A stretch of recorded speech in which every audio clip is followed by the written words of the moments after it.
Hey, welcome to So There 'Tis. I'm Larry Horist, and today my commentary is about the minimum wage. As you know, there's a lot of talk today about a minimum wage.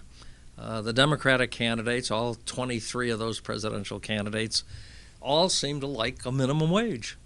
And they say people should have a living wage. They should have a minimum wage. It should take people out of poverty. It would do this, it would do that. I was trained as an economist. That doesn't make me the smartest guy in the world by a long shot. But it does mean that I do know something about economics, and I've studied economics. I find that the effort to have a minimum wage is probably the greatest fraud on the American public, probably sentenced to Trump's collusion with the Russians. Now, let's talk about the minimum wage. The theory is that if you give people a minimum wage, a whole bunch of people get raised up. They get what they call living wages. Now, understand this. In an economy, we need a wage scale that is not a living wage, not for people who need full-time employment or living wages. You have many people in our society who need a wage scale for part-time work, second jobs, internships, things that are a little bit below that, 40-hour week, go to work, make money, and, live. So that's always got to be there.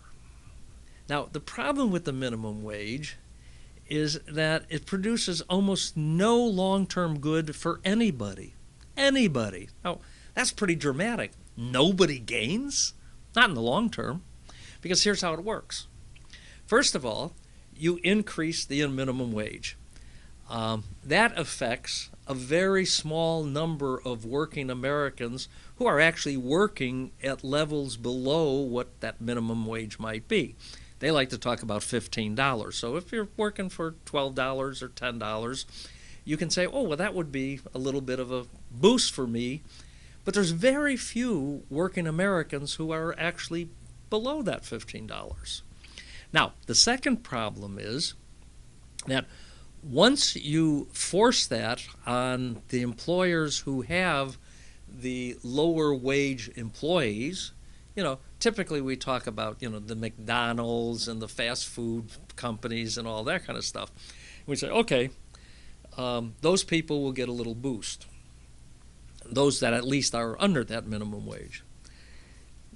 But what happens is that puts pressure on the company, the business. Now they've got a couple things they can do. They can raise prices, so everybody gets a price increase as the wage goes up. The second thing they can do is they can not hire more people that they might otherwise hire. That's important because we don't count the people who don't get jobs, who are denied access to a job because we've raised the minimum wage. The other thing is some businesses will say we have to cut people. Again, we don't count the people who, the one or two who all of a sudden are fired, laid off, to keep that salary in balance, to keep the entire wage structure of the company, the business, in balance. Now, the other thing that happens is future wage increases tend to be withheld. So if employees are looking forward to, $1 an hour or something wage increase in 6 months, that doesn't happen because the business recoups the additional costs. Now, if it goes high enough, it makes robotics viable.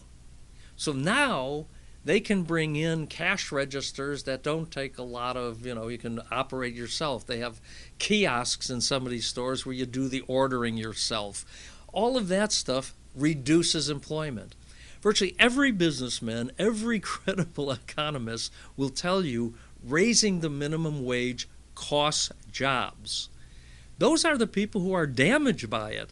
You can talk about the few people who will, get that raise. But you know what also happens to those few people? They don't get a raise in the future like everybody else. When you don't get your 6-month, your annual raise or whatever else, it eventually evens out the minimum wage.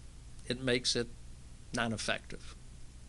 There is no reason for government to have a minimum wage. It is not a living wage. It does not produce employment. It produces unemployment. And even the people who get it, after 6 months or a year, inflation will wipe that out, and they're not going to have the effect of a wage increase. The best way to handle wages is very simple. The best way to handle wages is for the marketplace to determine by the offering of a job at a salary and the acceptance of a job. That's how the market works best. That's how we wind up getting people employed, more people employed, and that's how we take care of people who really are not in the livable wage category. And there are a lot of those people. So forget about it. This talk of a minimum wage is a promise of nothing. It's a sweet sounding nothing. So there it is.